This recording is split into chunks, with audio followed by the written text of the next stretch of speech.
Okay, I'm I'm going to start off with two promotional poems. Neither for me.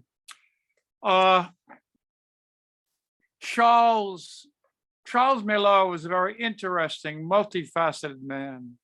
Raised a Jehovah Witness, a faith he was in turn confused by, embarrassed by in schools, secure as a young adult, estranged from as an adult. He was a commercial fisherman, an entrepreneur, a store of art objects and antiques, a writer, and always an observer. I knew Charles only for about 10 years when he was a member of a writers group that met weekly.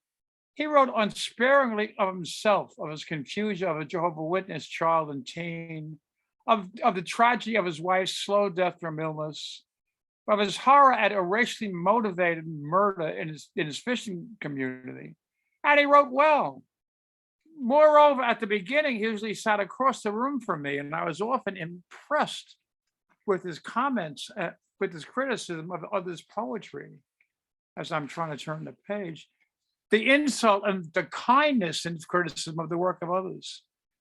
But later, after he became ill, he would come in late and would sit next to me. And when the writing was particularly he would he would growl quietly out of the side of his mouth. What bullshit. Or fucking awful, but would not embarrass the writer. Charles was buckledy solid, profane, strong mentally and physically, funny, and had a great heart. When he became ill, he knew, as did we, that the diagnosis of pancreatic cancer was terminal. But he carried on as the same person, following medical advice, going through testing and procedures, coming to meetings, physical and virtual, taking help from group members when often needed, writing until it was over. I miss him, and so does all of the group. Several members are working to get his book published. I hope it happens. Well, that was written 2 years ago. It has happened, and his book is available on Amazon. It's a novel based on the murder of this black fisherman for being black. So this is the link. Okay. Then I will go to a poem I just wrote. We'll bring it up right now. It's called From Dark Fiddlers to the Screen by way of Vietnam.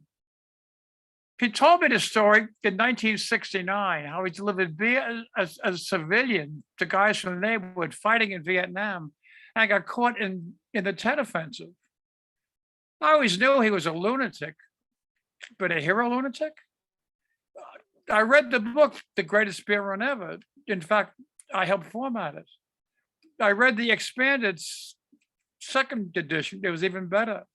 I saw the just released movie. It was terrific. Those reading the books or seeing the movie may well wonder if John Chicky Donahue was a hero or a nutcase. Well, you should read the book and see the movie and make up your own mind. I'm just lucky to say that he's a very close friend. And we'll leave the promotions there. I will put that for the book and for the movie there. And I'll go to some lighter stuff. Arise. I was just getting settled and dozing off. It was comfortable, although a little damp. But I heard a strong voice yell, "Get up, come out here." And then others joined in. A lot of people yelling. I got up, put some clothes on, and stood rather stiffly. I made it into the door in darkness and opened it to blinding light. People, more than I ever seen, started cheering and yelling. What did these people want of me? Why were they yelling? That was 3 years ago. Now I have more than I ever thought, an agent and a bestseller. And I'm on this wonderful book tour. Okay, let's begin. As you know, the book title is I, Zombie, and my name is Lazarus. And then one more. It all depends who wins. Werner von Braun was a Nazi. He designed rockets for the bad guys. The bad guys lost. He came over and designed rockets for the good guys. And Kurt Jurgen played him in a movie. Chuck Yeager relates emptying his guns on German civilians as he flew home from missions. He thought, we better win this war or we're in deep trouble. Saul of Tarsus held the coats for those who stoned St. Stephen to death. Then he headed out to Damascus, changed to the winning side, then became St. Paul. David Horowitz was the left-wing loony to work with SDS. David Brock was a right-wing loony who tried to destroy Hillary Clinton. They each saw the light and switched sides. Would you trust either one? It seems the only team worth being on is the winning one.